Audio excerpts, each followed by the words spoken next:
కోసిగి ప్రాంతంలో తిమ్మప్పకొండ కింద వెలిసిన శ్రీ రేణుక ఎల్లమ్మ అవ్వ జాతర మహోత్సవం ఈ నెల 17వ తారీఖు జరగనుంది. జాతర ఏర్పాట్లు జోరుగా జరగనున్నాయి. ఈ జాతరకు ఎలాంటి అవాంఛనీయ సంఘటనలు జరగకోకుండా డీఎస్పీ ఉపేంద్రబాబు నేతృత్వంలో భారీ పోలీస్ బందోబస్తు ఏర్పాటు చేశారు. మంగళవారం వివిధ ప్రాంతాల నుండి వచ్చిన భక్తులు జాతర సమయంలో రద్దీగా ఉంటుందని ఉద్దేశంతో పెద్ద ఎత్తున అమ్మవారికి మంగళవారం శ్రీ రేణుక ఎల్లమ్మ అవ్వవారం కావడంతో ప్రత్యేక పూజలు చేపట్టారు.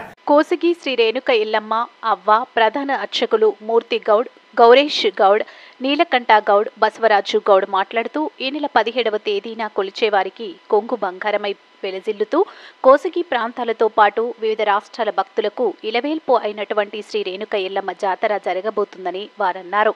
అయితే కోసిగి శ్రీ రేణుక ఎల్లమ్మ అవ్వ చరిత్ర చూద్దాం రండి. కోసిగిలో కరువు కాటకాలు ఏర్పడి పూట గడవని కాలంలో స్థానికంగా ఉన్న ఒక రైతు కుటుంబం కర్ణాటకలో నీరు సమృద్ధిగా ఉండే ప్రాంతమైన నీరు మానివి గ్రామానికి వలస వెళ్లారు.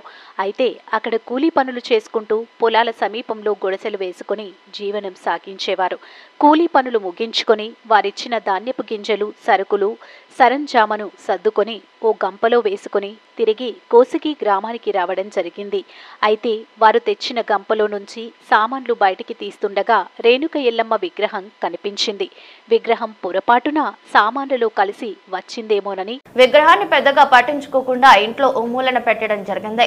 అయితే ఆ మహిమాన్వితురాలు అయిన ఎల్లమ్మ విగ్రహం అర్ధరాత్రి వేళల్లో గజ్జల సవ్వడి చేస్తూ గంటా నినాదం చేసేది. ఆ శబ్దం విని ఆ కుటుంబ సభ్యులు భయాందోళన చెంది స్థానికంగా ఉండే ఓ పెద్ద మనిషిని సంప్రదించి తమ ఇంట్లో జరిగే వింతల గురించి వారు తెలిపారు.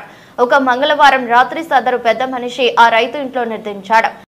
యథావిధిగా అయితే అర్ధరాత్రి దాటిన తర్వాత గజ్జల సవ్వడితో గంటనాదం వినిపించింది. వెంటనే ఆ పెద్ద మనిషి మేల్కొని ధైర్యంగా, ఎవరు నువ్వు, ఎందుకు ఇలా ఇంట్లో వారిని కలవరపెడుతున్నావు, నీకేం కావాలంటూ నిలదీశాడు. అదృశ్య రూపంలో ఆ ఉన్న శక్తిమాత బదిలీస్తూ, నేను ఎల్లమాంబను, నాకు పూజలు చేస్తే మీకు మీ కుటుంబాలకు మేలు జరుగుతుందని, గ్రామం కూడా సుభిక్షంగా ఉంటుందని, గ్రామ ప్రజలు కూడా సుఖ సంతోషాలతో పాడి పంటలతో సంతోషంగా ఉండాలని, అదేవిధంగా అభయమిస్తామని తన విగ్రహాన్ని ప్రతిష్ఠింపజేయాలని చెప్పి అదృశ్యమైంది.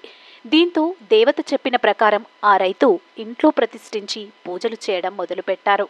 ఆ కుటుంబంలో ఉన్న కష్టాలు తొలగిపోయి సంపూర్తిగా అభివృద్ధి చెందడంతో గ్రామ పెద్దలంతా కలిసి గ్రామం సుభిక్షం కోసం గ్రామ పొలిమేరలలో ఎల్లమ్మ గుడిని కట్టించి ఎల్లమ్మ తల్లిని ప్రతిష్ఠింపజేసి అప్పటి నుండి పూజలు చేయడం ప్రారంభించారు. ఎల్లమ్మను గంప ఎల్లమ్మ అని, రేణుక ఎల్లమ్మ అని ఇలా అనేక పేర్లతో భక్తులు పిలుస్తూ, కొలుస్తూ, పూజిస్తూ ఉంటారు. ఎల్లమ్మ ప్రత్యేకత ఏమిటంటే వివిధ చర్మ రోగాలు మాయం అవ్వడానికి భక్తులు మొక్కుబడిగా ఉప్పు, గుగ్గిళ్లు సమర్పించుకుంటారు. భక్తులు పంచలోహ విగ్రహంతో ఉన్న ఎల్లమాంబ విగ్రహాన్ని సాంప్రదాయబద్ధంగా గంపలో ఉంచి జాతర సమయంలో గుడికి పౌర్ణమి నాడు రహస్యంగా తీసుకురావడం ఆనవాయితీగా ఉంది. జాతర రోజు సాయంత్రం 5 గంటలకు దేవి విగ్రహాన్ని రథంలో ఉంచి లక్షలాది మంది భక్తుల హర్షధ్వానుల మధ్య రథాన్ని అమ్మవారి సన్నిధి వరకు లాగి యథాస్థానంలో ఉంచుతారు. గతంలో ఎల్లమ్మ జాతర అంటే నెల రోజుల పాటు జరిగేదని పెద్దలు చెబుతూ ఉంటారు.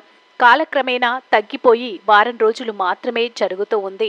జాతరకు వచ్చిన భక్తులు కుటుంబ సమేతంగా వచ్చి అమ్మవారిని దర్శించుకొని అనంతరం జాతరలో కాల్చిన మాంసాన్ని తిని వెళ్లడం ప్రత్యేకత అని పలువురు అంటుంటారు. రథోత్సవ కార్యక్రమానికి అన్ని రాజకీయ పార్టీ నాయకులు హాజరవుతారు. ముఖ్యంగా ఎమ్మెల్యే బాలనాగిరెడ్డి, టీడీపీ జిల్లా అధ్యక్షులు Tikkareddy, Mantralayam TDP incharge Raghavendrareddy, Congress party incharge మురళీధరలు హాజరవుతున్నట్లు తెలిసింది. ఈ సందర్భంగా ఇటువంటి అవాంఛనీయ సంఘటనలు చోటు చేసుకోకుండా డీఎస్పీ ఉపేంద్రబాబు ఆదేశాల మేరకు కోసిగి సిఐ మంజునాథ్ ఆధ్వర్యంలో ఎస్ఐ చంద్రమోహన్ సిబ్బందితో కలిసి భారీ బందోబస్తు నిర్వహిస్తున్నట్లు తెలిసింది. అలాగే జాతరలో డ్రోన్ కెమెరాలను కూడా ఉపయోగించి పర్యవేక్షణ చేస్తున్నట్లు పోలీసులు తెలిపారు.